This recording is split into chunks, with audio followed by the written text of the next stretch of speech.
Sejam bem-vindos a mais um IELCast do Piauí para o mundo. Lembrando que você pode se inscrever no nosso canal no IELCast. Lembrando que nós estamos 2 vezes por semana agora no canal do YouTube. Fica à vontade, vai lá. Vai aparecer o QR Code aqui, você se inscreve, deixa o seu like, já ativa o sininho, compartilha com todo mundo, porque é muito importante para que o YouTube entenda que você quer consumir esse conteúdo. Lembrando que nós estamos também no Facebook, na Buia, na Twitch, na Rumble e em todas as plataformas de áudio, Spotify, Amazon Music, Deezer, todo mundo, em todas as plataformas nós estamos, tá? Agradecer a todo mundo a sua audiência. Hoje um bate-papo é sensacional. Você não pode perder esse bate-papo sobre a gente hoje vive principalmente na internet com fakes, news com verdades, mitos e verdades sobre vários assuntos. E hoje a gente vai tratar disso sobre odontologia, entre outras pautas muito importantes, tá bom? Mas antes eu quero agradecer os nossos patrocinadores, lembrando que é o primeiro podcast em TV aberta para 7 estados pela Rede Meio Norte. Nós estamos no Meio Norte Mais, aos sábados às 10h30 da noite. Lá na TV Meio Norte, você pode acessar, ou pode clicar, ou pode assistir. Também em todas as plataformas como o Meio Norte Mais. E, é claro, agradecer aos nossos patrocinadores, que são muito especiais com a gente aqui. A Noroeste, as lojas que vendem moda. A Heron, que veste o homem atual. A Jupi Alimentos, sempre firme e forte. A Jupi é sensacional, né? O melhor feijão do Brasil. Agradecer também a Imunizar. Você já sabe, esse período de chuva, dengue, você tem que solucionar tudo isso na sua vida com a Imunizar. E tá vindo um período de chuva agora, mais sorte ainda, né? Mais sorte ainda. A Faculdade Santo Agostinho, ou seja, UniFSA, que está com a gente, ao Empório do Zeca, o melhor café da manhã do Piauí é no Empório do Zeca, e a melhor internet do Brasil, que é a Loop Streaming, com a gente, e é claro, ao Grupo Texas e Texano, que está com a gente firme e forte. Vai aparecer o QR Code aqui durante toda a transmissão e você vai poder assistir. Para fechar, a Medifarma, sempre com a gente, todo mundo testado e aprovado, a maior distribuidora de medicamentos e também hospitalares do Brasil, tá? Hoje eu tenho o prazer de receber 28 anos no mercado, né, especialista, claro, em odontopediatria. Falei certo, odontopediatria. Fabíola Barbosa Serra, uma salva de palmas. Seja bem-vindo, doutora Fabíola. Você sabe que eu conhecia muito a sua voz, mas não conhecia a sua imagem. Muita gente faz isso, porque eu faço muita entrevista em rádio, Em né? rádio, Isso. É um negócio meio louco, né? Ficava o audiovisual e eu ficava... Bom, eu sei que é a doutora Fabíola, mas eu não sei quem é a doutora Fabíola. E hoje eu tô podendo conhecer. E é um tema tão importante, e eu acho que é muito pertinente e atual, porque... diariamente, quando eu estava conversando isso agora há pouco, falando sobre ortodontia, de pessoas que necessitam mais, que muitas vezes por falta de conhecimento, você olha, por exemplo, para alguém que é acamado e olha para os dentes completamente amarelos, né? Assim, sem falta de cuidado algum. Sim. Ou alguém que sofre algum acidente e não entende que é possível cuidar e da forma certa, falta de conhecimento. Antes de a gente passar para essa pauta, eu pergunto o que é que motivou a entrar para essa área da odontologia especificamente?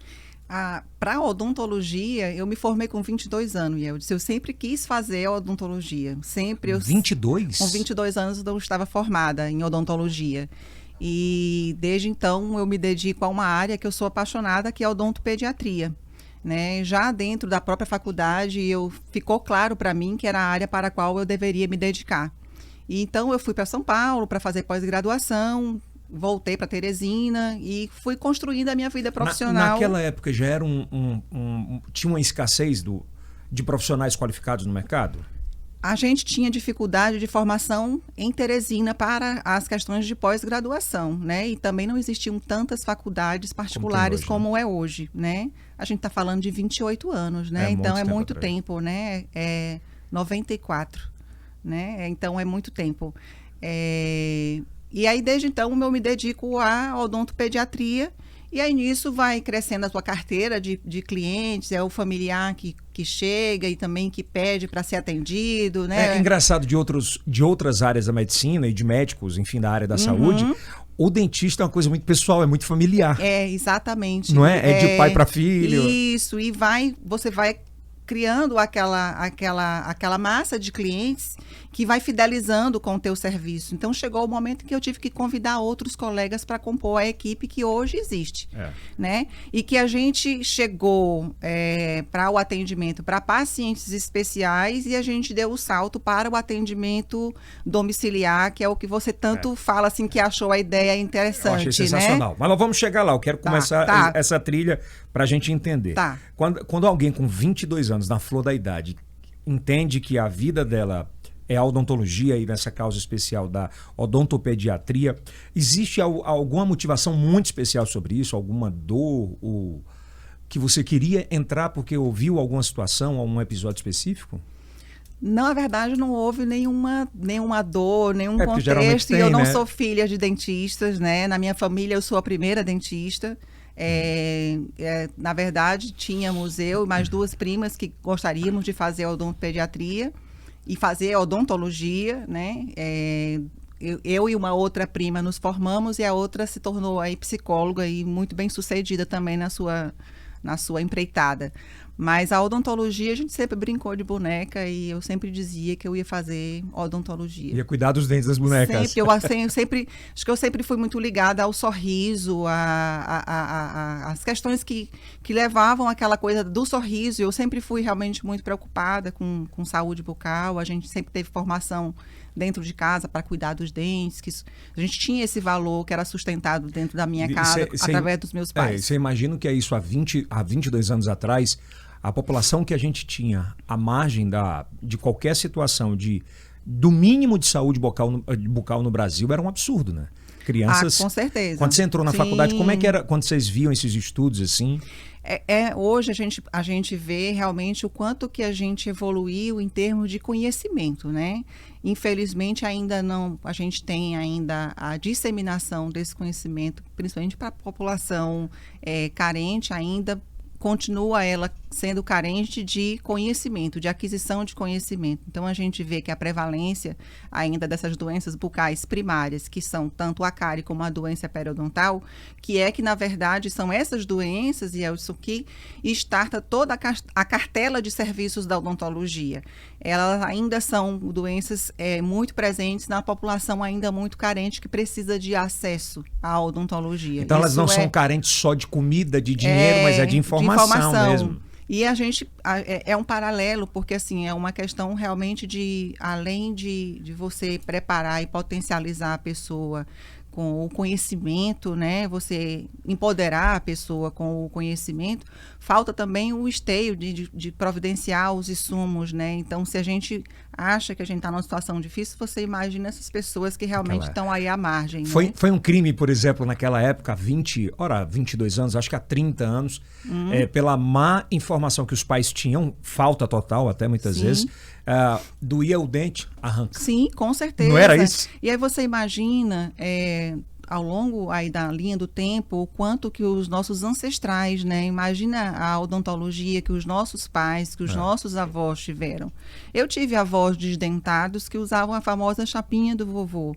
O que eu via como criança, e eu que convivi muito próximo com meus avós maternos, né? Ambos tinham a famosa perereca, a chapinha, né? Guardava no copinho. Isso. Então, assim, a ideia que a gente concebia enquanto criança, quando convivia com aquilo, é de que os dentes, na vida adulta, iam ser perdidos e que no futuro você seria o próximo a colocar aquilo na sua boca, era bem didático, né? Mesmo assim? Pelo menos, assim, na minha infância, para mim era muito claro. Então, se você não cuidasse, assim, como a gente tinha essa vivência e tinha a informação de que era importante escovar os dentes, eu posso dizer que na minha casa a gente tem o privilégio de ter pessoas que gozam de boa saúde bucal. Mas é o que eu estou te falando, que infelizmente eu venho de uma casa que o meu pai tinha boa formação, minha mãe tinha boa formação, né? Mas infelizmente essa não é a realidade da nossa população, da maioria dos brasileiros, né? Doutora Fabíola, a literatura diz o que sobre isso dos nossos antepassados? Eu estou falando num contexto geral de Brasil. Em média, o adolescente ou o jovem, ele perdia os dentes assim com quantos anos? Com muita facilidade, o adolescente e a criança perdiam os dentes, né? Se a gente for recorrer a dados atuais, a gente ainda tem um CPOD, que é dentes perdidos por cárie ou avulsão ou traumas, né? de uma maneira muito forte ainda, né?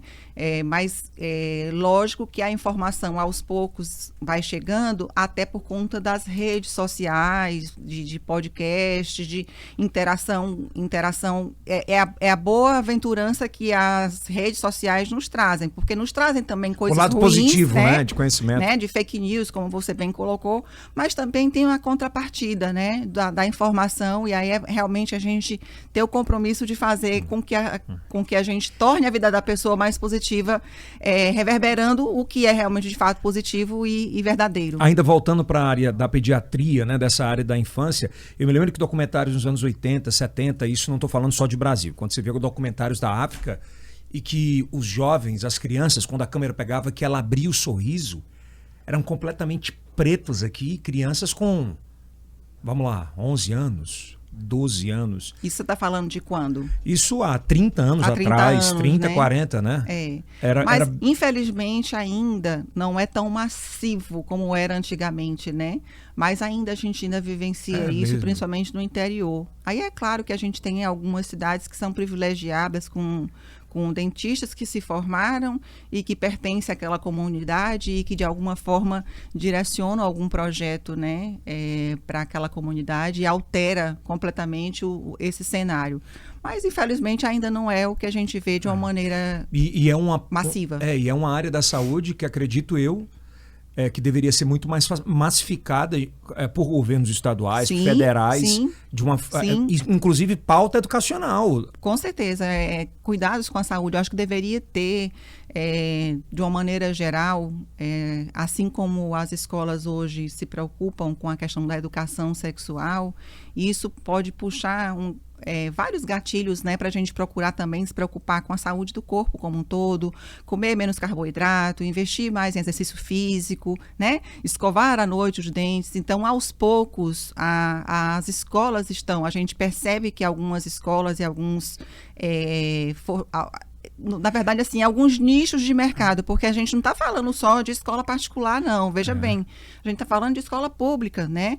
Que pode desenvolver esses trabalhos de acordo com as suas possibilidades. E nem precisa intervenção muitas vezes. É claro que deve ter, mas se não tiver se não tiver, por exemplo, intervenção do poder público, ou seja, de deputados, cada escola pode colocar, vou colocar um entretenimento aqui, aspas. Sim, e coloca um dentista que faça uma vez a cada 15 dias. E né? É importante, porque na prefeitura isso é muito organizado. Na nossa equipe a gente tem algumas profissionais que trabalham em serviços, né, de PSF, e elas organizam esse modelo de trabalho, que é muito interessante, porque a gente tem que garantir que o indivíduo, ainda criança, passe pela formação educativa, preventiva e evite a curativa. Mas que se ele passar pela providência curativa, que ele mantenha a cura. Porque uma coisa também a gente tem que levar em consideração é o compromisso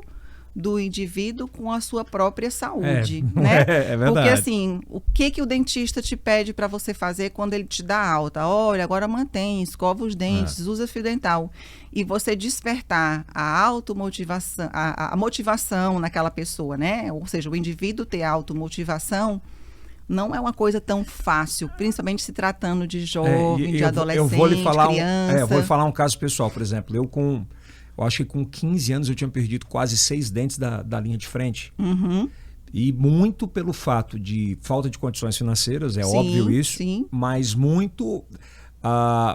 como é louco esse compromisso mais na frente do que vai afetar no trabalho e na convivência social. A visão a longo prazo das consequências, né? Na hora você não pensa. Aí eu falo, disse, não, arranca... Tá doendo, tá me incomodando. Arranca e pronto. Isso. E isso me incomodou por muito tempo, até atingir uma condição financeira que pudesse fazer implantes. Mas eu imagino que é isso na cabeça de alguém que já é prejudicado pela situação que vive em periferias por todo o Brasil, que não existe um programa para esse tipo de... Pelo menos eu não conheço, para ajudar essas pessoas que mais necessitadas, enfim. E isso atrapalha muito o encaminhamento do trabalho de jovens que querem trabalhar assim, com o bullying, introvertidos, né? E na verdade, há um abalo, né? Biopsicossocial. em frente a uma perda, principalmente de um dente anterior. Quando eu falo bio, quer dizer que realmente a biologia, né, a fisiologia do indivíduo, ela é afetada, ele já não mastiga, ele já não sorri, ele já não fala corretamente, ele fica interpondo a língua, né? Ele vai ter que usar um aparato artificial, que aí no interior se coloca a pererequinha, e mesmo que seja individual, é totalmente diferente, né? a cor, né? E fica aquela coisa que realmente, para o universo de hoje, e assim, não é desde hoje que a gente valoriza a boa imagem, sorriso, né? A boa imagem. Mas hoje é notório o quão isso é importante e um divisor de oportunidades, né? E assim, o que mais assim me impacta quando a gente vai fazer a análise desse cenário é saber que as pessoas que não têm oportunidade, sejam elas financeiras ou baseadas na informação, chegaram àquela consequência exatamente como você falou.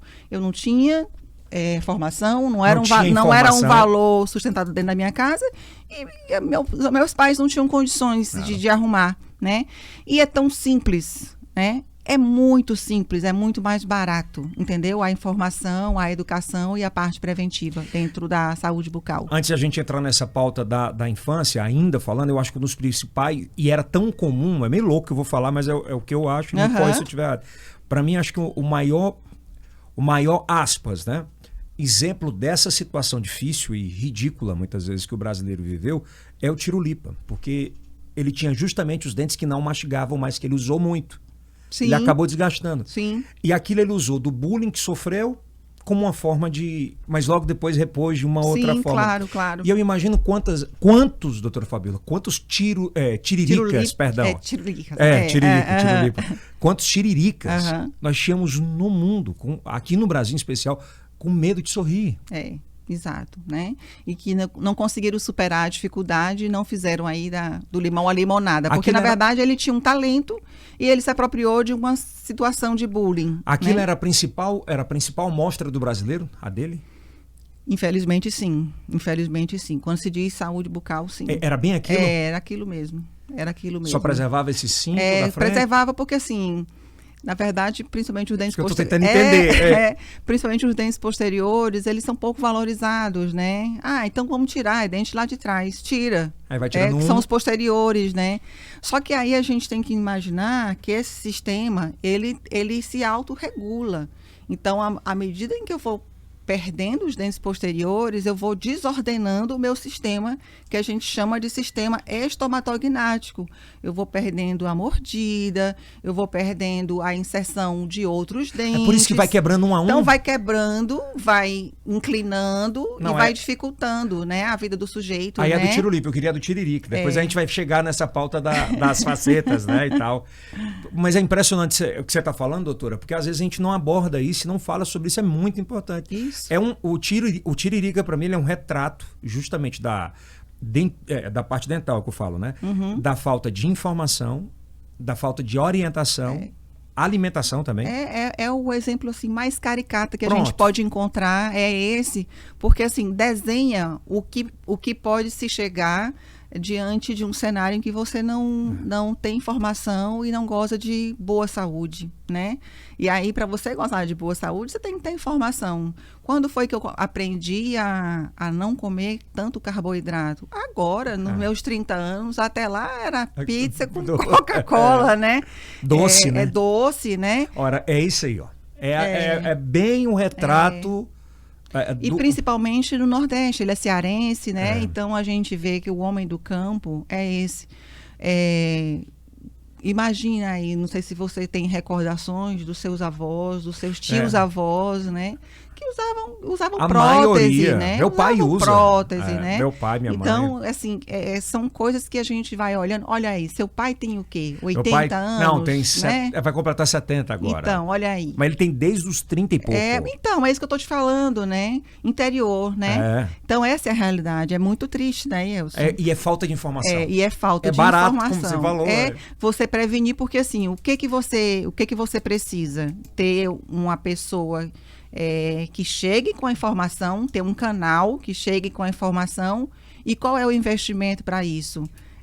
Você trazer escova de dente, você trazer fio dental e você trazer pasta com flu. Vamos lá, para o início da vida. Eu não tenho muita grana, Mas tem um conhecimento hoje. Eu acabei de ter um filho, eu tenho um filho de 2, 3 anos. Tá. O que é o mínimo para eu fazer na minha casa para eu não correr esse risco? Esse risco. O mínimo que você tem é administrar o consumo de açúcar. Criança até 2 anos de idade não deve consumir açúcar. Então, se ela mama no peito, ela tem que higienizar o dente. Se ela toma o achocolatado, se ela toma o leite, que esse leite não tenha açúcar, não precisa, se ela já toma o achocolatado, não precisa acrescentar açúcar. Então, é administrar com certeza a ingestão de carboidrato e escovar rigorosamente, pelo menos 2 vezes por dia, com pasta fluoretada. Então, a rigor, essa é a indicação que a gente coloca. Complementando todo esse protocolo, que é o protocolo doméstico, frequentar rotineiramente o dentista, trazer essa consciência de que assim como você frequenta o pediatra, né, de maneira rotineira, você deve frequentar também o odontopediatra de maneira frequente, de maneira rotineira com o seu filho. E a gente não tem tanta essa cultura que fazer o check-up odontológico. Isso em média em quanto tempo, doutora? De pelo menos a cada 6 meses. Aí você me pergunta, mas por que o que justifica, Fabiola? Todos os trabalhos, todos os artigos, toda a literatura nos garante ciência, né? É ciência. Que se você consegue fazer esse processo, tanto doméstico como o processo de ir para o consultório com mais rotina, você diminui os agravos. Porque a cárie dentária ou a doença periodontal, elas não são velozes a ponto de, a não ser que seja uma cárie aguda, né? Que aí a gente também pode encontrar. Com exceção desses pacientes, não é uma coisa que por exemplo, Iel, se você levou o seu filho lá, de 2 anos para o consultório hoje, daqui a 6 meses ele vai fazer, daqui a 1 ano ele volta. Daqui a 2, 3 meses, mesmo que ele não venha com 3, 4 meses, não é possível que tenha ocorrido alguma modificação naquele ambiente que faça com que haja novas cáries, a não ser que ele não tenha seguido as orientações padrão, que eu passei, que é escovar 2 vezes por dia, usar fio dental e usar um creme dental fluoretado. Isso não é caro hoje, né? E isso não é caro, né? É muito, na verdade, é muito mais barato do que você fazer um implante. É muito mais barato você fazer um canal. É um canal, isso. Quando eu falei para você no começo da entrevista que esses achados, que é a cárie, essas doenças, né? Tanto a cárie dental, que atinge o dente, como as doenças gengivais, que são outra penetração de infecção e de inflamação para o teu sistema bucal, essas doenças, elas vão estartar a cartela inteira da odontologia. Veja bem, eu tive uma cárie e eu não cuidei. Eu tive uma doença na gengiva e eu não cuidei. Isso vai avançar. Vai avançar até que a doença consegue atingir o nervo do dente. Aí o indivíduo vai ter que fazer um canal. Ele vai ter que fazer canal por quê? Porque ele não cuidou primariamente. Né? É muito mais barato escovar os dentes. Muito mais barato escovar os dentes. Muito mais barato e frequentar rotineiramente. Antes a gente estar na pauta principal, tem uma questão, por exemplo, tem muito essa parada de o filho do rico consegue comprar chocolate. Sim, e isso estraga os dentes. Sim. Mas eu te pergunto, doutora, naquela época, antigamente, o filho de pobre, qual era o tipo de açúcar que ele consumia? Tão forte para ter tantas cáries e ter aquele biotipo ali, né, ou era a falta de alimentação ou a falta de Não sei vitamina? Se é da tua época, Elvis, porque eu vou fazer... Eu fiz 50 tinha anos. Tinha muito mugunzá, então, né? O pai só tinha aquilo para dar às vezes também. Né? E assim, se fazia no interior, se fazia muito... onde se passava realmente muita fome, né? Era açúcar. Se fazia água, farinha e açúcar. Tá aí. Né? Água, farinha e açúcar. Para encher e ficar energia, saciado. E dar energia para poder cortar, roçar ou fazer outra coisa, né? E aí, eu tenho 50 anos, aí vou falar como classe média de Teresina, né? Nos anos aí 80. 80. Né? Que foi o ano da minha infância, né? 70 para 80.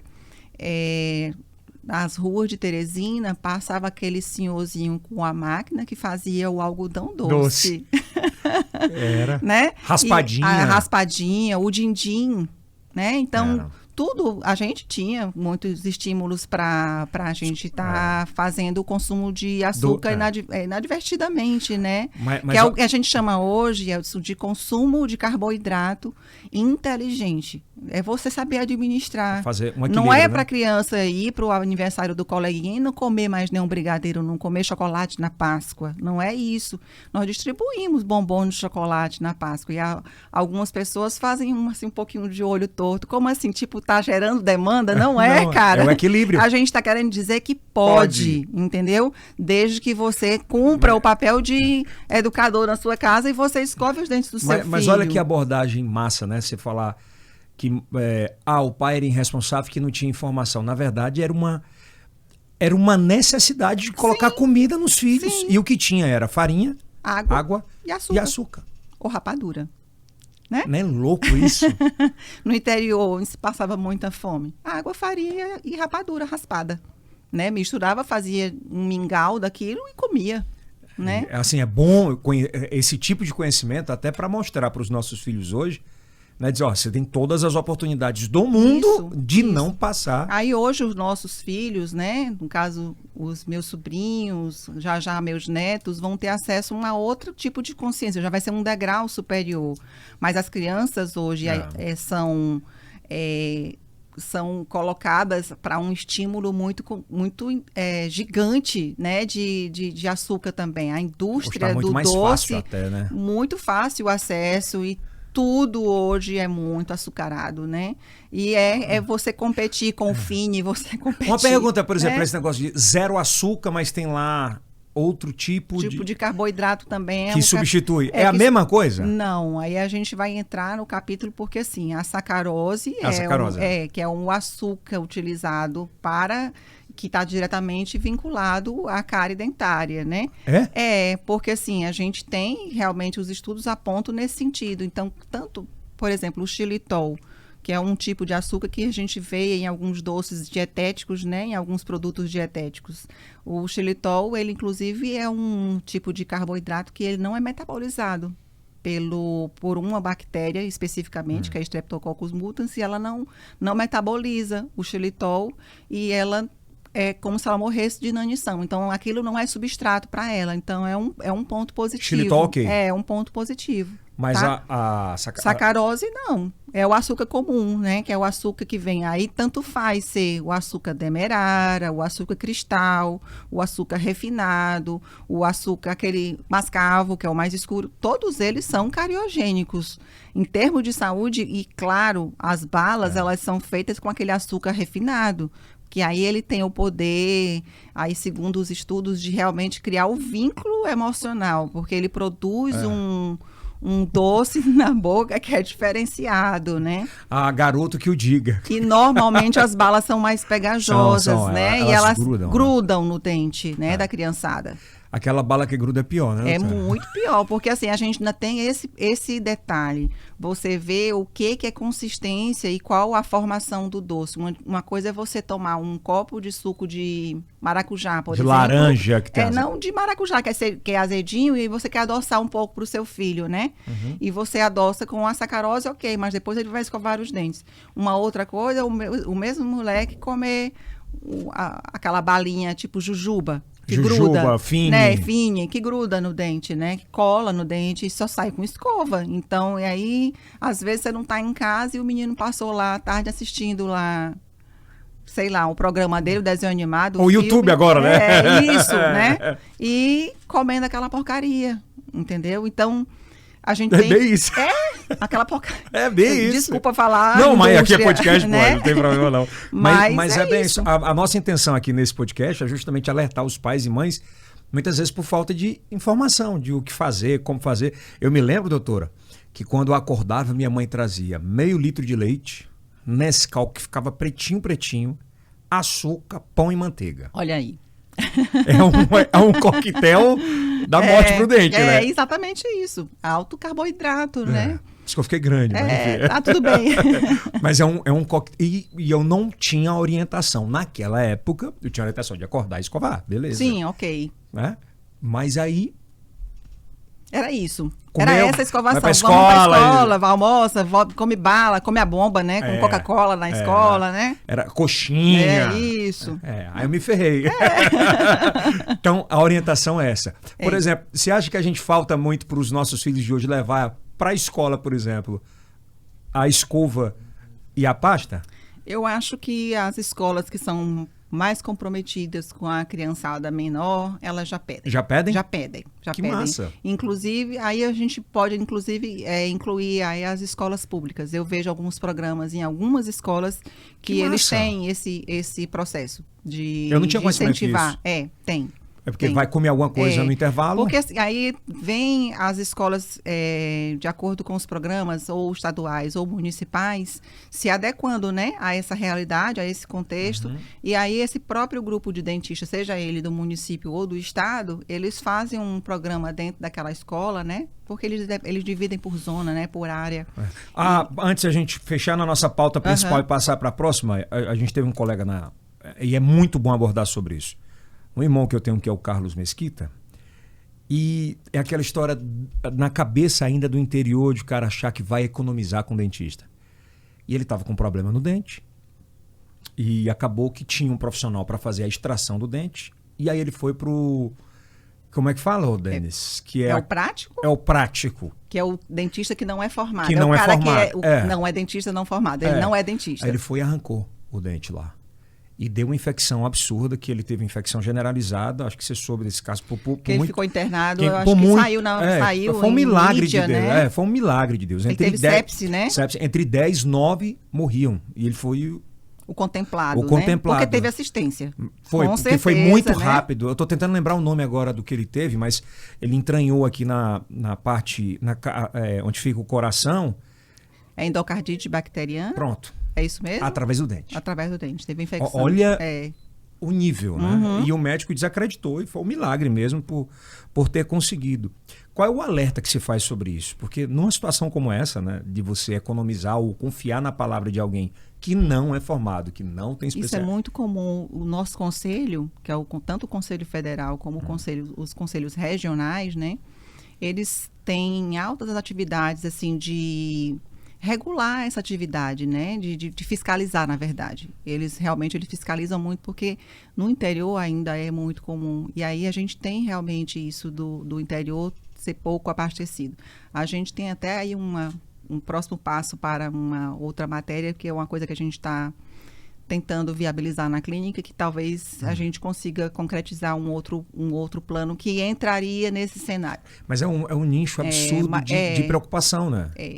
Mas, assim, é muito importante a pessoa procurar referência do profissional que ela vai... o expertise, né? A habilidade daquele profissional de executar aquele procedimento, né?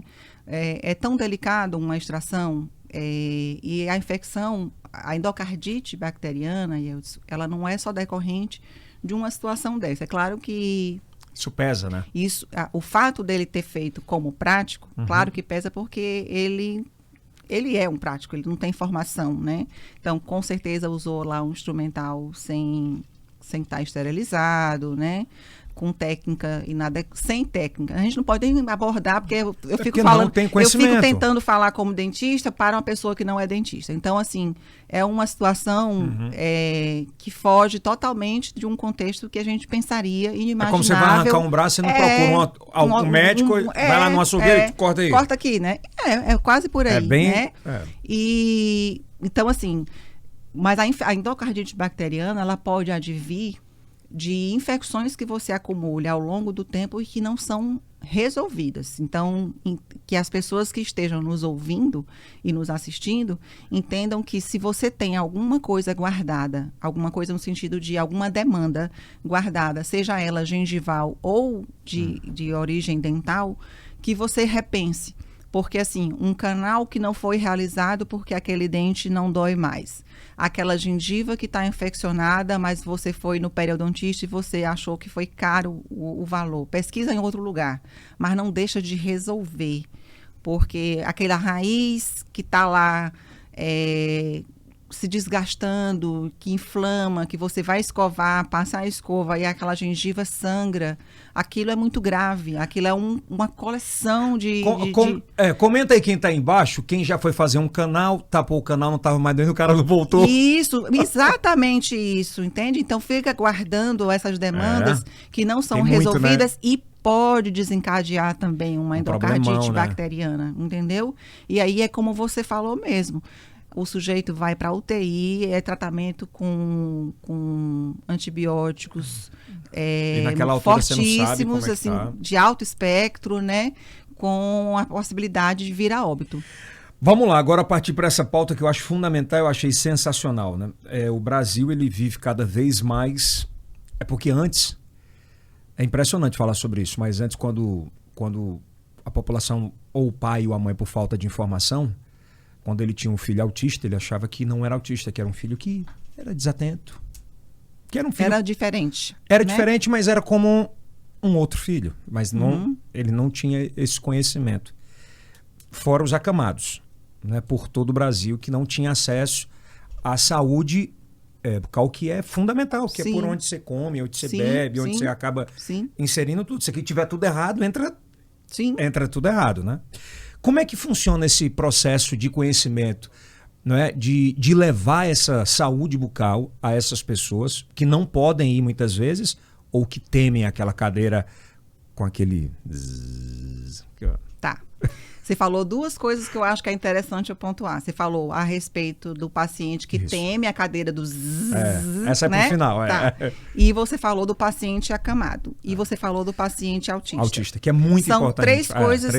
São três coisas que a gente tem que distinguir para não misturar. Tá. A gente começa por onde? Pronto. Então vamos começar pelo paciente autista. Perfeito. O paciente autista, ele é um paciente de alta sensibilidade. Ele é um paciente que ele tem a percepção da realidade diferente da nossa. Tudo dele é potencializado. É um paciente que a luz, às vezes, é muito forte, o som é muito forte, o contato físico é muito forte para ele. A leitura que ele faz da convivência com as outras pessoas, a convivência social, a interação social, é totalmente diferente da nossa. Então, eu tenho que ter uma abordagem totalmente diferente para esse paciente. Então, imagina um cenário de um consultório odontológico para um paciente desse. Eu vou ter ruído do zinc, eu vou ter água, eu vou ter temperatura, luz. Eu vou ter muita luz, eu vou ter o foco em cima dele. Então, tudo é over. Então, para alguns pacientes autistas, a gente indica a sedação, que é um outro tema que a gente pode conversar já, porque está ligado ao paciente também fóbico, paciente que tem medo, tá? E aí tem muito, né? Tem muito. Mas o paciente autista, ele pode ser perfeitamente, desde que ele não precise fazer uma intervenção emergencial que peça celeridade no tratamento dele, ele pode ser um paciente condicionado dentro do consultório odontológico normalmente. O que requer dos pais, dos responsáveis, é compromisso em levá-lo e que a gente faça essa abordagem com ele. E a gente consegue conduzir um atendimento odontológico. A gente tem hoje uma carteira enorme de pacientes autistas dentro da clínica, muito bem conduzido, e que a gente fica muito feliz de ter dado soluções para as famílias. Para o paciente autista, por exemplo, é difícil a dinâmica e a rotina do escovar? Para alguns, sim. E a gente pede parceria com a ATO, que é a terapeuta ocupacional, para que a gente consiga juntos fazer o que a gente chama de dessensibilização desse paciente. Então, tudo é muito devagar para eles, para poder realmente a gente conseguir. Mas uma vez que porque o autista, ele é muito vinculado aos processos de rotina. Tudo é rotina para ele. Então, por exemplo, ele é não verbal. Então, você pode colocar no banheiro dele desenhos como se fosse o processo da escovação. Você pega a escova, você bota o creme dental e você mapeia. Você faz mapa mental e ele só copia aquilo. Só que isso não é da noite para o dia, isso é uma construção. E tem uma escassez de conteúdo sobre isso, né? Muito. Para ajudar as mães, os Ainda pais. bem que a gente hoje, com as redes sociais, a gente tem grupos, né? De WhatsApp, grupos em Facebook, grupos em Instagram, imagina que era né? isso há 10, 15... Pois é. né?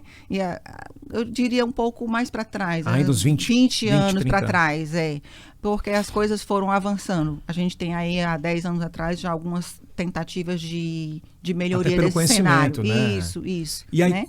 A maioria desses pacientes, eles conseguem fazer nessa dinâmica ou precisam ser sedados e como são sedados? Então, aí, para alguns pacientes, principalmente quando eles são... Porque aí existe dentro... O autismo, ele é considerado TEA, que é transtorno do espectro autista. Espectro, o próprio nome já diz. Eu tenho aí um termômetro, uma cartela de cores, do frio para o quente, vamos dizer assim. Existem os menos comprometidos, que precisam de menos assistência, e os mais comprometidos, que precisam de muita assistência. Os mais leves e os mais agudos. Mais agudos, né? Os mais severos, mais comprometidos. Então, assim, para o paciente que é mais comprometido e que ele precisa, por exemplo, uma criança de 6 anos, de 5 anos, autista, médio para grave, e ele precisa fazer um canal, ele não vai colaborar e ele está com dor. Então, para esse paciente, sim, é pontual um momento de sedação para ele poder fazer o atendimento. E como é essa sedação? A sedação, a gente faz hoje na clínica um movimento de sedação consciente. Onde na clínica mesmo, não precisa ir para o hospital.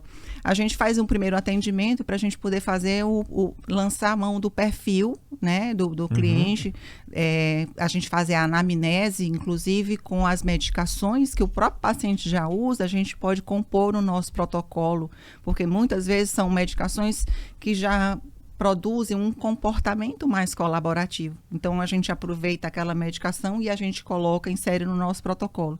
E aí, fora isso, a gente utiliza a mistura de óxido nitroso com oxigênio, que é a máscara, né? Que a gente faz como se fosse uma geral mesmo.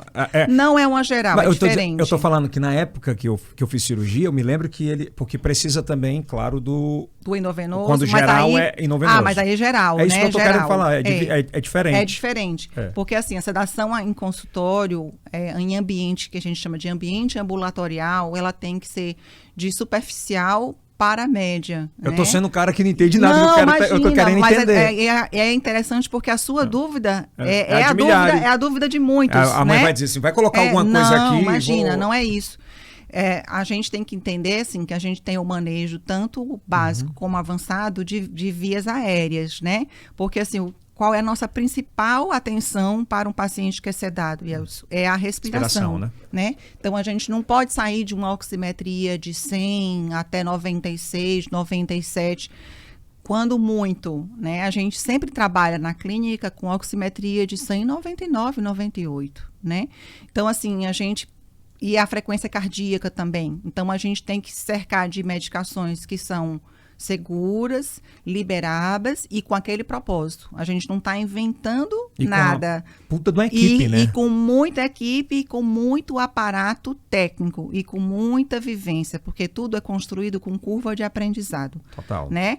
Então, assim, a gente já está há 3 anos no mercado fazendo inúmeras intervenções na sedação e, ao mesmo tempo, capacitando a equipe e capacitando a clínica com equipamentos. Como é que é na hora da sedação? Como é esse bate-papo com o paciente e com a família? É muito interessante. É importante, né? Pra gente... Porque quem imagina assim, pegou aqui a máscara, colocou... Não, porque assim, primeiro a gente tem que fazer uma indução. Imagina que um paciente que é fóbico para odontologia, você acha que ele vai deixar colocar uma máscara de boa? Vai nada. Né? Uma criança rebeldezinha que chuta tudo. Tu tem aí menino de 2 anos? Não. Tem mais não, né? Vai completar 14. Então já é mocinha. Mas ela já teve 2 anos, né? Já, morre de medo dos... Não, mas diz um não para ela. Ela chuta o pau da barraca, não é? Então, nessa fase. E eles têm direito, é a maneira que eles estão manifestando de dizer que está tendo algo que está invadindo o espaço deles. Natural. Não estou dizendo que é feio, estou falando que é legítimo. Toda criança tem esse comportamento, né? E então, cabe aos pais entenderem. E cabe aos pais, exato. Então a gente tem que encontrar artifícios que possibilitem. Então, quando a gente fala para o papai e para a mamãe, né, a gente brinca que a gente vai dar um pilequinho para a criança. Ela todo o tempo vai estar responsiva. Se a gente chamar, se a gente cutucar, ela vai puxar o bracinho, vai dizer não me mexe, não me pega, entendeu? Mas ela vai estar com o estado de consciência dela alterado. A sedação é isso, ela se presta com esse propósito, de a gente alterar o estado de Essa consciência. sedação, ela livra de dor ou é a anestesia que livra a dor? Não, aí ela potencializa já o efeito da anestesia que a gente vai dar. Ela já melhora, melhora, né? ela já melhora o efeito da anestesia, tá? Mas ela não substitui. Não substitui. Então, o primeiro passo é a sedação ou a anestesia? O primeiro passo é a gente sedar o paciente. Pronto. Né? Lógico que a gente já está aqui na frente colocando que a gente está fazendo a sedação. Uhum. Mas antes desse ato acontecer, a gente já fez uma consulta anterior, com familiar e com o paciente, para a gente classificar se esse paciente está apto para ser sedado dentro de consultório. Porque aí a gente encontra realmente casos que vão ser inexequíveis dentro de um consultório. Não dá para fazer. Tem casos que são hospitalares? São hospitalares, né? Paciente muito grave, esquizofrênico, muito severo, entendeu? Paciente muito grande. Imagina um Eldson desse tamanho. Ô, doutora. Bravo. Você é um cara grande, cara. Tu tem 1,80 m, entendeu? E aí, às vezes, aparecem uns pequenininhos assim, que tem 16 anos. Mas tem pequenininho que é bravo, mas... Entendeu? Eu tô tirando sarro, uns pequenininhos assim como você, de 17, 18 anos, que são autistas graves, que se mordem, entendeu? E aí é difícil a gente abordar esse paciente. Uma equipe dessa gira em quanto? São em média quantas pessoas para atendimento deles? Hoje a gente tem na clínica, nas 2 unidades, 17 profissionais. Eu vi aqui se dividindo entre as diversas áreas da odontologia. Odontopediatria, paciente especial, sedação, cirurgia, ortodontia, né? Estética. Eu vejo que você tem uma paixão muito grande por essa área em específico. Eu estou muito enganado. Porque assim, eu vejo. É minha formação, você vê quando eu chega comecei, brilho, né? Por isso que eu fiquei encantado na hora que eu ouvi. Mas eu sou apaixonada pelas 2 áreas hoje, assim, que me prendem profundamente. A sedação e os pacientes acamados, os pacientes especiais. E não é mais grana, né? Não. É isso que eu tô querendo. Não é grana, é a vontade. O que os japoneses chamam de ikigai, né? Você chegou a um pico onde você identificou qual é o seu potencial. E eu investi muito em autoconhecimento para isso, para chegar no o que são seus pontos fortes e os seus pontos fracos, seus pontos de melhoria, né? Eu não chamo de ponto fraco, eu chamo ponto de melhoria. De evolução, né? E porque a gente está aqui para crescer, total, né? E eu sei o que é bom para mim, entendeu? E eu sei no que eu sou boa. Então, a gente vai criando conexões, uma rede que a gente amplia e que a gente pode entregar o que é de bom na gente. E a gente está aqui para isso. E um negócio, o que é? Trazer solução para as dores, né? Eu tenho uma dor porque eu tenho um filho que é autista, grave, severo, ninguém quer atender. E é só o que a gente escuta naquela clínica. E não tem conhecimento de nada. E não tadinho, é uma vítima, né, da situação. E aí vem os pais desesperados porque já procuraram vários serviços. O menino foi contido, ele fica mais bravo ainda, porque ele não entende por que estão abraçando ele e ele não gosta de ser tocado. Imagina! Uma coisa que você gosta muito de fazer e que você é tolhido. O autista, ele gosta de ter o espaço dele, a redoma dele. O espaço dele. E aí você faz exatamente o contrário. Então, a gente fica... É muito satisfatório, né? E você poder produzir isso, ser a tua atividade e ainda ter... Tem um caso emblemático da sua vida? Tem. Tem? Tem porque assim, a gente já tentou, a gente fez um paciente autista, as meninas que vão me ouvir lá da clínica, elas já vão saber quem é, eu só não posso identificar, lógico, claro, né? Mas imagina quantas mães vão Mas ver é isso. lindo, porque era um paciente autista. Vamos dizer que é o João. É um rapaz, né? E ele era um paciente autista enorme, grande, adolescente dos seus 14 anos. E na última vez que a gente fez atendimento dele, a gente conseguiu concluir porque a gente usou a técnica que hoje a gente usa, que é a técnica multimodal. Essa que a gente faz a indução, faz o uso da máscara e a gente conseguiu um excelente resultado, porque a gente conseguiu, na mesma sessão, concluir o atendimento dele. Quando ele torna, assim. E aí, quando ele retorna, é felicidade, né? Felicidade, porque assim, para a família e para ele, entende? E aí o pai, emocionado depois de tudo isso, ele mostrou pra gente do celular dele o estado, pai e mãe saíam para trabalhar e ele ficava na casa da avó. E o pai mostrou pra gente como estava a casa da avó destruída, porque ele tinha tido uma crise de dor, ele é autista não verbal, e ele simplesmente destruiu a casa da vovó todinha. Então ele quebrou o sofá, ele quebrou a TV, ele quebrou a mesa, ele quebrou tudo. aí é tido como né, agressivo. Ele não é agressivo. Ele estava descompensado por uma dor. E então, que dor assim, de dente... é desagradável. Qualquer que seja a dor, principalmente que você vê dor na cabeça como um todo, vai ter uma enxaqueca brava, vai ter uma coisa incomodando no teu olho, né? E aí o pós é essa felicidade, família emocionada, a avó agradece, a mãe agradece, o pai agradece, né? E quando dá um abraço aqui, nossa que senhora, acaba com a doutora. Pronto, aí liquida. É muito bonito isso. Liquida a pessoa. Essa pegada de sentimental de médicos, né? Assim, é muito bacana ouvir sobre isso, porque antes de médico tem que ser ser humano, né? É uma coisa que a gente sustenta muito na nossa empresa, né? Que a gente não perca o referencial de que a gente é um outro humano mexendo na vida, né? Mexendo na vida de toda uma família, né? Principalmente quando a gente lida com essas pessoas assim tão necessitadas, né? Porque na verdade a sedação ela vem como uma estratégia de atendimento para ter comodidade e resolução de uma dificuldade que é familiar. Né? Quem tem um bebê assim numa situação dessa é uma dificuldade que todo mundo está passando, a família inteira está passando por aquela dificuldade, né? Total. E é claro que o paciente que é quem está sentindo dor e descompensado. Agora vamos falar para quem, tipo o Dió que trabalha aqui comigo, que morre de medo do zzz. Do zinho. Que prefere arrancar o dente do que enfrentar os zzz. A gente diz para ele ir lá para a clínica Fabiola Serra que ele não vai tirar o dente dele. Que fobia é essa? Isso é um estigma do... na verdade, assim, medo é uma coisa muito subjetiva, né?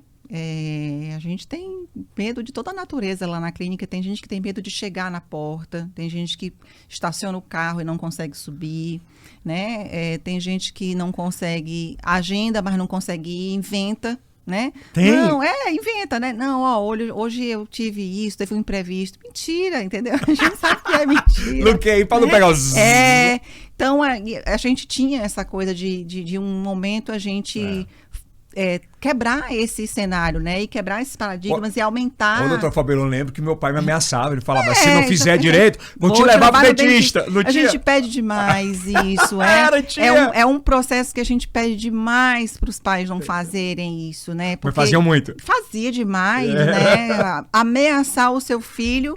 Com o dentista. Como se o dentista fosse algo ameaçador, né? Na verdade não é, né? Se você não for escovar o dente, eu vou te levar para o dentista. Independente de você escovar ou não, você deve ir para o dentista.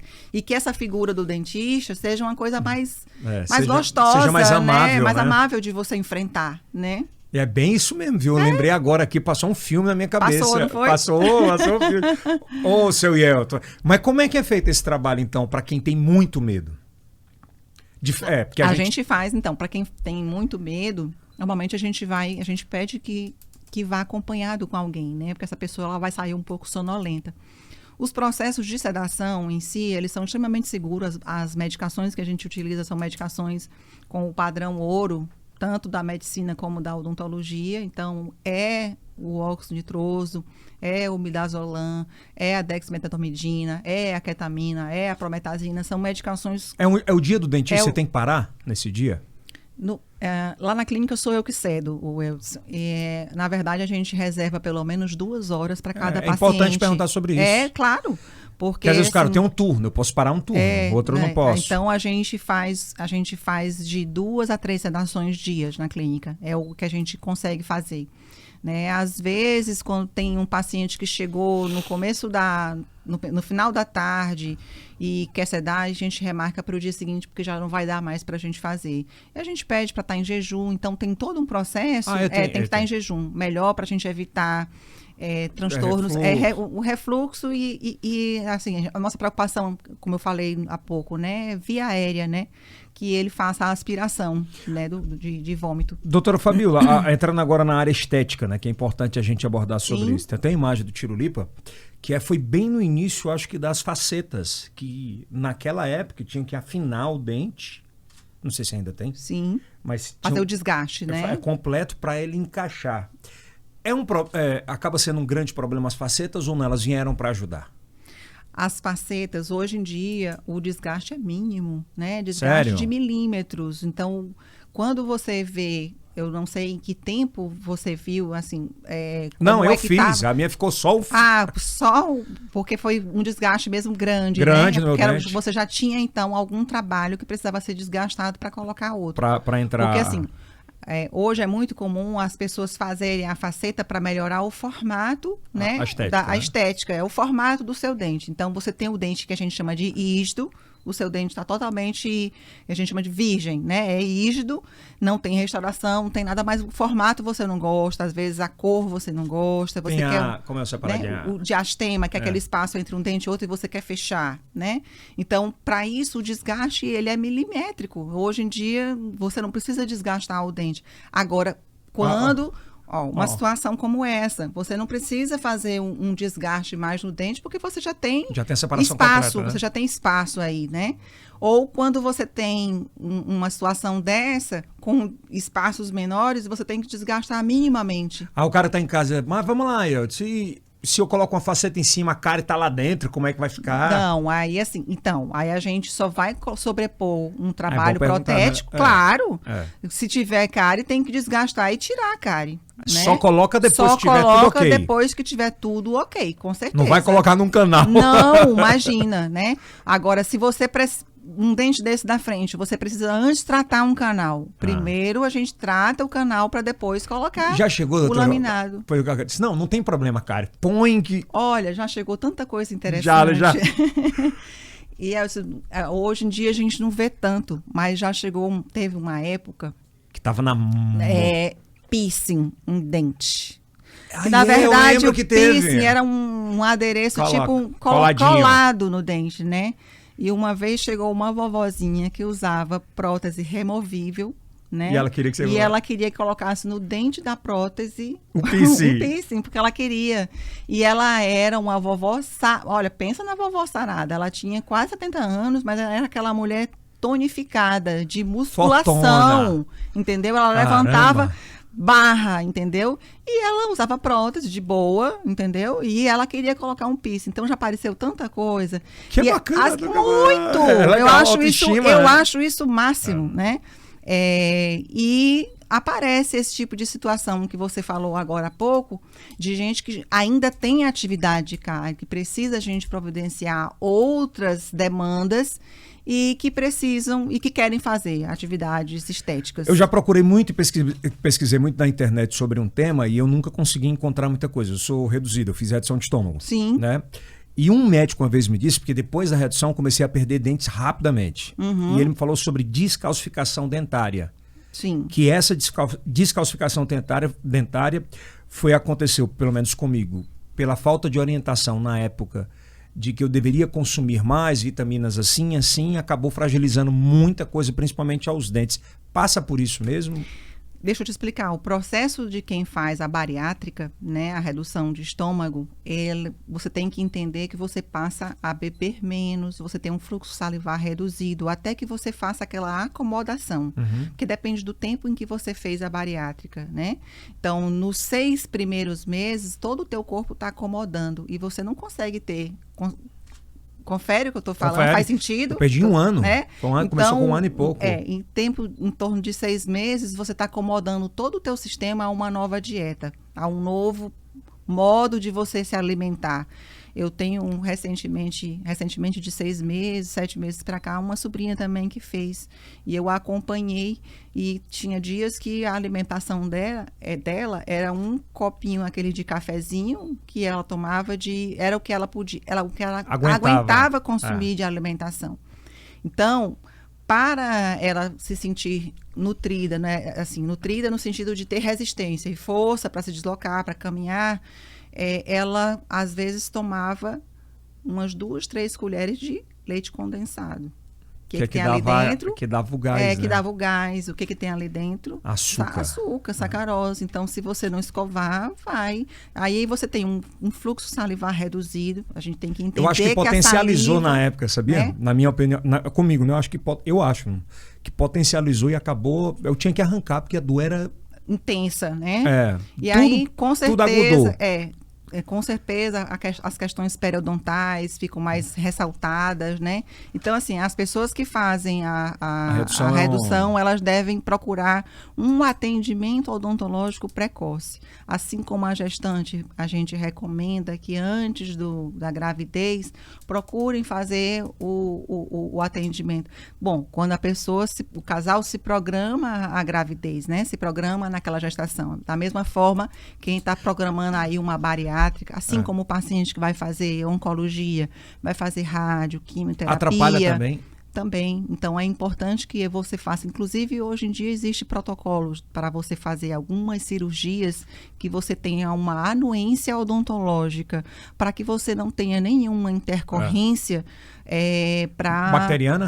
Para você não ter nenhuma intercorrência odontológica de urgência. Entendi. Entende? Para você não ter que ser nem submetido. Coração. Isso. Você tem que estar ok no coração e tem que estar ok na boca. Isso. Nos dentes. Por quê? Na boca. Lembra que a gente falou da infecção da endocardite bacteriana? Tá? Bacteriana, né? A endocardite bacteriana pode afetar todo aquele teu transplante, toda a tua ponte safena. Esses protocolos, eles foram adotados de alguns anos para cá. Já é uma coisa bem antiga. Bem antiga? É uma coisa mais antiga. Então, assim, hoje em dia, a minha sobrinha, ela fez a bariátrica, e como ela era uma coisa programada, e a madrinha dela, que sou eu, dentista, eu digo, antes de você fazer a bariátrica, vá lá na clínica, faça isso, vamos fazer uma radiografia panorâmica e investigar se você não tem nenhum foco de infecção. Porque para você poder ficar tudo bem. E ela está tudo bem. Continua linda, sorridente. E magra. Linda e magérrima ela está. É verdade. Olha, linda de viver. Foi um bate-papo e eu acho que é o primeiro, porque isso aqui vai render... Eu só queria completar o terceiro, uma coisa, porque... Não, é uma coisa, porque assim, a gente falou do paciente especial, a gente falou aqui agora. A gente falou do paciente especial, a gente falou da sedação, mas você esqueceu do paciente acamado. É verdade. Né? Do home care odontológico. Que foi o que você ouviu e você o papo tá tão bom aqui que tá indo. Eu já queria o segundo podcast. Hoje, Teresina, eu tenho inclusive um anunciante na TV que ele fala que o crescimento da empresa dele nos últimos 2 anos foi muito pela demanda do acamado. Sim. Muito forte pela demanda do acamado. Ela me relatava que às vezes clientes saíam do interior, pacientes, né? Vinham do interior e chegava que não conseguiam voltar. E a família tinha, vem e muda e monta toda uma estrutura aqui. Ficar aqui, né? Pois é, e essa parte de saúde bucal, ela é fundamental na situação do acamado. Sim, né? Ele é um paciente mais fragilizado. Como é que esse home care nessa situação? Né? A gente vê o seguinte, que o atendimento odontológico para o acamado, ele tem que ser onde o acamado esteja. Não adianta você querer que o acamado fique numa cadeira de rodas ou que ele saia no braço de alguém e vá para um consultório odontológico. O correto é a odontologia ir para esse... Antes era assim. Antes era assim.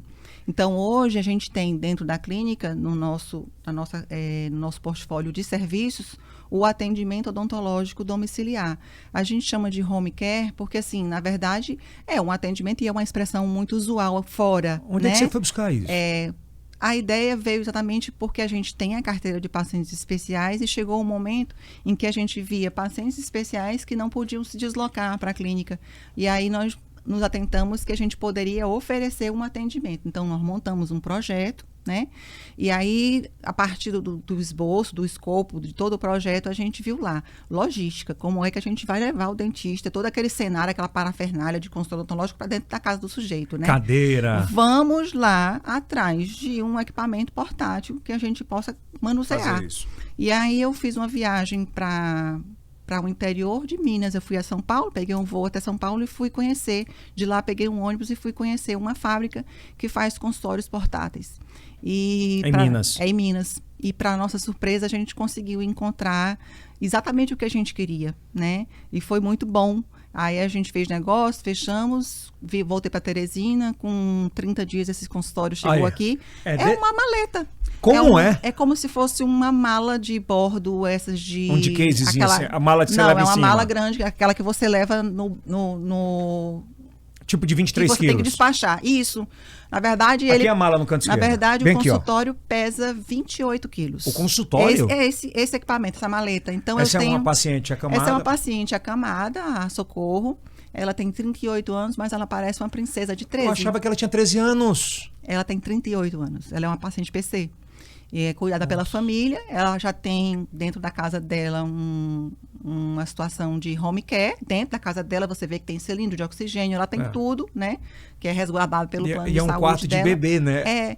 E aí a gente leva ao consultório odontológico portátil e a gente faz a cada 6 meses a profilaxia. Que sensacional isso! Como é que você não ama? Não é uma situação dessa, cara, né? Maravilhoso. E você resolve outra dor. Porque de uma só família. sabe, doutora, quem passa quem tem na o paciente pele. acamado, né? Então, assim, pode ser feito o atendimento sem a maleta? Pode, né? Sem o consultório. Mas o consultório, ele potencializa as suas ações. Porque com esse consultório eu tenho o motorzinho do Zin. Eu vou sempre chamar motorzinho do Zin contigo. Que é ele mesmo.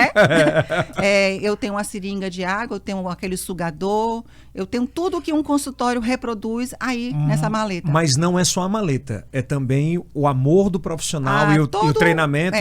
E outra coisa que é muito interessante a gente colocar, não é porque o atendimento ele é feito... Clínica Fabiola Serra. Não é porque o atendimento ele é feito em casa que ele não tem biossegurança, porque tudo é monitorizado por nós, assim, em relação à questão de biossegurança, né? Então, a gente leva tudo estéreo, tudo no ponto, só abre, só tira o lacre na frente do familiar. Em outras palavras, entendeu? Não é de qualquer jeito, não. Não, entendeu? Não é de qualquer jeito. Cara, que você sabe. Feito hoje realmente... você tem quantas equipes dessas já? Não, hoje a gente tem uma equipe, um consultório com uma equipe grande que envolve e a gente se distribui pelo atendimento. Pela demanda. Pela demanda, exato. Cara, isso é sensacional, eu não conhecia. Eu vi naquele dia, eu ouvi, né, na rádio, eu estava com a Cíntia, e eu achei tão bacana, porque na mesma semana a gente tinha exibido uma matéria sobre um autista que ele não tinha atendimento sobre nada, e era de uma família completamente sem informação, e que o pai brigava muito com a criança, porque achava que ele não era um autista, mas era um lerdo. O pai, inclusive, falava sobre isso. E o menino sem nada, ele sorria, o que os fez a matéria, na hora que ele sorria assim, ele abria a boca... E você via que estava tudo muito massa, destruído, assim, cheio né? de massa. Sujo, né? Sujo. Você via que quando, na verdade... Quando você pode promover esse tipo de atendimento. Que bacana. Espero tê-la mais vezes aqui. Nossa, vai ser um prazer. Eu acho que você gostou do papo, eu achei maravilhoso. Acho que vai ajudar muita gente. É um start de conhecimento de um outro tipo. Porque, assim, diferente de rádio e televisão, muitas vezes, que você tem um tempo limitado ali, de 10, de 15, de 20... Sim. E para desenvolver um raciocínio desse, quem começa o bate-papo, ele termina, porque é muito... Vai andando, aí vai se identificando uma hora, outra. O próximo que a gente vai bater papo é saindo da balada. O cara tomou olha como é que tá a bucar o cara do escova. Tô brincando, doutor. Tem mensagens aqui do nosso chat chegando. São perguntas do chat, são perguntas rápidas, mas eficazes, né? É mito ou é verdade? A chupeta prejudica o bebê? É verdade. O que a gente pede é para as mamães não usarem chupeta. A chupeta prejudica? A chupeta. Por quê? Porque ela provoca uma desarmonia no sistema estomatognático, né? A gente tem um sistema que é formado pelos dentes, os músculos e os ossos, e esse sistema é desordenado, é o que a gente chama de mordida aberta, né? A gente desalinha a mordida do bebê. Seus netos vão usar? Pergunta pro Salomão, que vai ser o pai deles. Não vai usar. Prejudica, né? Prejudica. É melhor a mãe... Salomão utilizou, mas ele teve que usar aparelho ortodôntico para corrigir. O meu filho, tá? Quando eu tô falando do Salomão é porque é o meu filho. E deixa eu lhe perguntar, se não tiver a chupeta e o dedo? Então, aí entre a chupeta e o dedo, é melhor a chupeta, porque o dedo ele é mais resistente, ele provoca, ele é mais firme, e dependendo da forma como a criança chupa o dedo, ele tem mais prejuízo. Pô, doutor, né? Tem gente que usa e tá todo o tempo, né, ao alcance. Né? E usa, vicia, né? Aí quando você pega um adolescente, porque assim, uma coisa é um bebezinho de 2, 3 aninhos está chupando chupeta, mas aí você não perdura o hábito e você não corrige a tempo, isso vai para a dentição que a gente chama de mista, que é quando está trocando. E aí, veja bem, a gente troca primeiros anteriores, prejudica demais, né? Pode causar o que o dedo?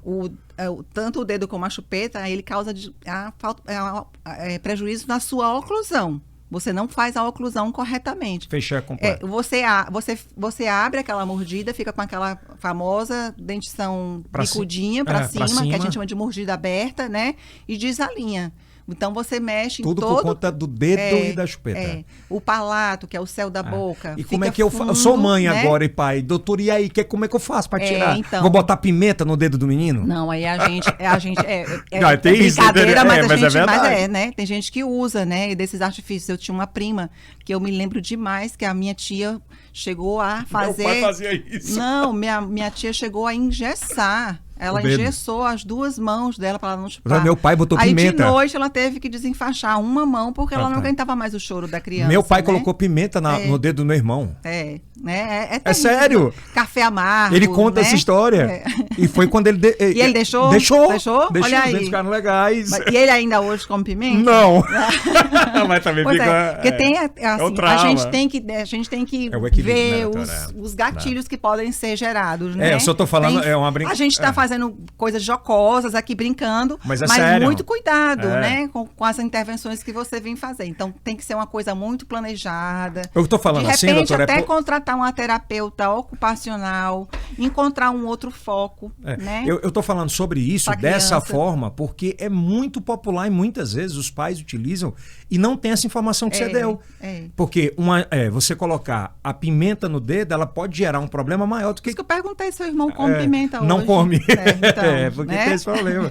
Então, assim, é muito importante esse tipo de abordagem para que o pai e a mãe entendam que é completamente errôneo fazer isso. Isso. Então, ele tem que procurar uma ajuda. Uma ajuda, né? Ou seja, ela com uma psicóloga, uma terapeuta ocupacional, para a gente poder construir um caminho que essa criança consiga se ver livre daquele hábito, mas não colocar outro, porque é uma troca, né? Para resumir, doutor, eu acho que a gente tem que procurar ajuda médica. Isso o básico mesmo, é isso. Né? Procura o dentista, Pronto, procura um bom serviço de odontologia, se informa quais são os prejuízos, se intere com a equipe e dali a gente vai startar outros processos que a criança pode ser submetida. É procurar conhecimento. Não adianta você querer levantar uma casa se você não é um engenheiro. Isso. É bem basicamente, de uma forma bem popular isso. Não adianta se o seu filho está usando ou a chupeta ou o dedo e não larga, não vai querer largar de outra forma. Procura alguém. É isso mesmo. Que possa te ensinar cientificamente aquilo que possa resolver, que possa ser a solução. Para fechar, qual é, Denis? A última do chat? Vai, fala aí, manda aí que eu tô sem óculos aqui. Vai falando aí para mim. Vamos lá. Essa aqui, eu passei por um abscesso dentário e fiquei internada para drenar. E fiquei 1 semana internada após a alta. Precisei fazer 6 extrações e ainda não coloquei implantes. Que danos isso pode trazer ao resto da minha vida, da minha arcada dentária? Para o resto da vida, se ela permanecer, né, a pessoa permanecer desdentada, é a questão psicoemocional, né? E em relação à odontologia, dependendo, não sei como ficou o estado, né? Depois das extrações, a gente tem que ter osso para colocar implante, né? Tem que ter um bom suporte para você colocar, porque o implante ele é um parafuso, né?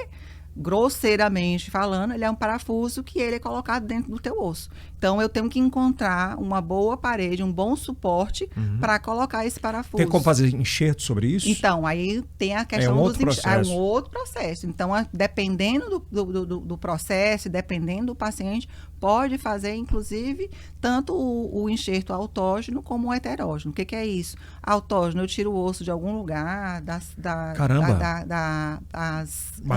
Da bacia. Você pode tirar do mento também, ou você pode fazer heterógeno, que são os implantes que são vendidos na indústria, né? Que aí tem os bovinos, né? O osso leofilizado. Mas tudo testado, tudo, óbvio. Não, lógico, é tudo... A última pergunta do chat é como é que a senhora vê a odontologia moderna, essa contemporânea, e em relação aos procedimentos de estéticas que acontecem hoje? De harmonização facial, sobre tudo isso. Tudo isso é muito positivo. Eu acho que a pessoa tem que se sentir bem e em paz com ela mesma. Então, quem quer fazer as suas lentes de contato, quem quer fazer sua harmonização e ficar melhor, por que não? Qual é o problema nisso? Só realmente ter bom senso, procurar profissionais responsáveis. Procurar profissionais extremamente responsáveis, estudiosos, se acerque de informações a respeito do serviço que vai fazer o teu atendimento, para você depois não ter arrependimentos, né? Em relação a qualquer que seja o atendimento. A odontologia, ela é evolutiva sempre? Acredito que sim, mas eu acho que a gente está fazendo só eu observo muito isso em vários colegas meus que trabalham com estética, que trabalham, não fazem home care, não fazem pacientes especiais, mas, por exemplo, trabalham com implante, trabalham com facetas laminadas de porcelana, mas que procuram fazer o atendimento humanizado, porque eu acho que a cada dia que passa é disso que a gente está precisando. E sente mais falta, colo. Né? De colo, né? De acolhimento, toque, né? acolhimento, né? Ter realmente por trás daquele profissional alguém de fato que está dando atenção e o melhor de si. Que não seja um robô. Não seja um número e nem uma cifra. Que seja gente. Que seja gente. Sensacional. Né? Obrigado, doutora Fabíola Serra, aliás. Espetacular, viu? Procura lá, já segue aí nas redes sociais. Maravilhosa a clínica, espetacular. E nesse primeiro link da descrição vai dar todas as redes da clínica Fabíola Serra e também da doutora Fabíola Serra. Posso contar com você mais vezes aqui, Por né? favor, Eu achei sensacional, maravilhoso. Aliás, você que está com problemas, procure, se cuide. O sorriso é o primeiro cartão de visitas que você pode ter em qualquer lugar na sua vida. Seja na área do trabalho, seja na área amorosa, seja em qualquer situação. O sorriso é a maior expressão do ser humano. Tanto é que cada vez mais o sorriso se torna mais importante no nosso dia a dia. Sim, não é verdade? Sim. É isso. Obrigado pelo carinho da sua audiência. Se inscreva no canal, ative o sininho em todas as plataformas de áudio. Durante a semana você acompanha, é só digitar Yelcast Meio Norte Mais, tá bom? Isso é Yelcast.